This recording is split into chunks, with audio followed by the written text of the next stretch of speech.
कलावती आईंवर झालेली गुरुकृपा। 1928 सालातल्या दसऱ्याच्या दिवशी संध्याकाळी 5 वाजता हये-हुबीत एका भक्ताच्या घरी सिद्धारूढ महाराजांची पाद्यपूजा होती। त्यांच्याबरोबर मठातील बहुतेक सर्व भक्त मंडळी निघाली, त्यात रुक्माबाई पण होत्या।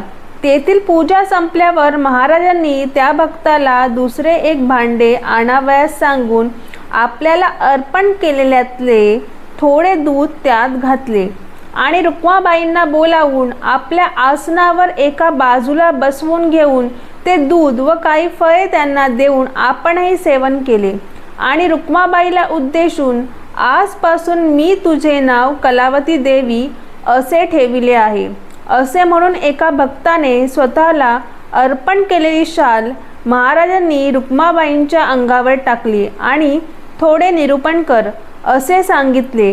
गुरु आज्ञेनुसार त्यांनी नामसंकीर्तन साधन पै सोपे या अभंगावर 2.5 तास निरूपण केले। त्यांच्या प्रासादिक वाणीतून निघालेले गोड निरूपण ऐकून सारी श्रोते मंडळी मुग्ध होऊन गेली। सद्गुरूंचा महिमा अगाध आहे असे सर्वांच्या तोंडून आश्चर्योद्गार निघाले। त्यानंतर ज्या दिवशी महाराजांची आज्ञा होई त्या दिवशी कलावती देवींचे मठात कीर्तन होत असे। लहानपणापासून घडलेल्या सत्कर्माचरणाच्या प्रतापाने रुक्माबाईंच्या अंतःकरणातील अज्ञानाचे धुके दिवसेंदिवस जे कमी होत चालले होते ते महाराजांच्या सानिध्यात पूर्णपणे वितळून जाऊन त्यांना सत्याचा प्रकाश स्पष्टपणे दिसू लागला। गुरुसेवा करता करता दिवसेंदिवस देवींची तहान, भूक, झोप इत्यादी देहधर्म सुटत गेले। एके दिवशी त्या नियमाप्रमाणे आपल्या खोलीत भजन म्हणावयास बसल्या।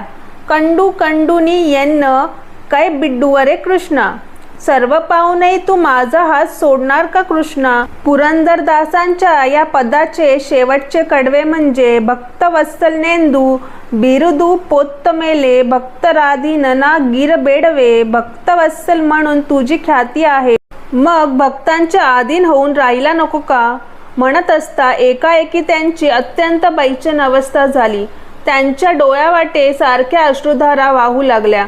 एखाद्या मुलाने इष्ट वस्तू मागितली असता त्यांच्या आईने त्याला ती वस्तू न देता इतर वस्तू देऊ केल्यास ते मूल जसे ती वस्तू फेकून देते तत्वत त्या दिवशी प्रभुदर्शनाशिवाय दुसरे काहीच नको असे त्यांना वाटू लागले। गुरुराया, माझ्यावर तू कधी कृपा करणार?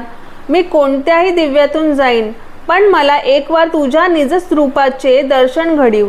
यापुढे तुझ्या दर्शनाशिवाय एक क्षणही जगणे मला कठीण झाले आहे अशी त्यांच्या अंतर्यामी प्रार्थना चालली होती। इतक्यात तेथे महाराजांचे आगमन झाले। त्यांनी ब्रह्मानंदम हा श्लोक म्हणत देवींच्या मस्तकावर वरदहस्त ठेविला व त्यांना प्रमाण खून सांगितली। त्या समयी तेलाने पाजळलेल्या मशालीस अग्नीचा संयोग होताच ती जशी पेट घेऊन प्रकाशाचा भडका उडवून देते त्याप्रमाणे महाराजांच्या कृपेने देवींच्या ठिकाणची ज्ञानज्योत प्रज्वलित झाली। त्यांचे शरीर कंपायमान झाले।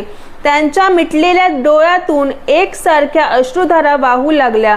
जणू काय स्नान घातल्याप्रमाणे त्यांचे सर्वांग घामाने भिजून गेले। शरीर रोमांचित झाले। वाणीवाटे एकही शब्द फुटेनासा झाला। जगतभान नाहीसे होऊन त्या एका अवर्णनीय अशा आनंद सागरात बुडून राहिल्या। ते पाहून आता आपले काम झाले असे म्हणून महाराज तिथून परतले। त्यावर त्यांनी भटकळकर बाईंना देवींच्या जवळ बसण्यास सांगितले। त्यांचे वय 500 वर्षाचे होते। त्यांना देवींच्या विषयी अत्यंत आदर होता। त्यांची काळजी घेण्यात त्या नेहमी तत्पर राहत असत। देवी जवळजवळ 8 तास त्या स्थितीत होत्या।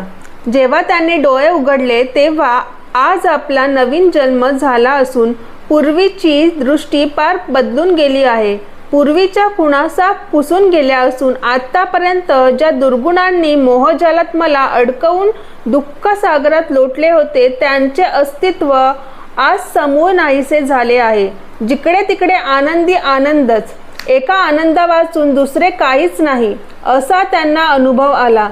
ज्याचा कधी नाश होत नाही, जो कधीच कमी होत नाही, ज्याचा कधी वीट येत नाही असा जो ब्रह्मानंद तो गुरुकृपेने लाभला आपल्या जीवनाला आज अवीट गोडी प्राप्त झाली. दयामय सद्गुरूंनी आज आपल्याला सुखदुःख रहित अशा निजरूपाचे दर्शन देऊन कृतार्थ केले. ज्ञानाग्नीच्या योगे करून बहुत दिवसांची दुष्कृत्ये जाळून टाकून सद्गुरूंनी आपणास आज पावन करून घेतले असे त्यांना वाटू लागले.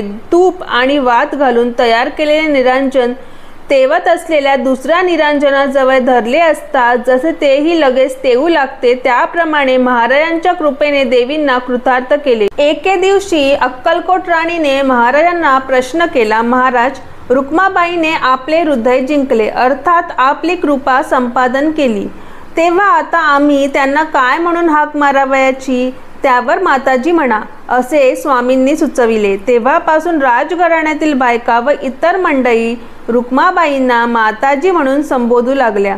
गुरूंच्या ठिकाणी माताजींचे आत्यंतिक प्रेम होते, त्याप्रमाणे गुरूंचे पण माताजींच्या ठिकाणी प्रेम होते, परंतु त्या प्रेमात माताजी वाहून गेल्या नाहीत.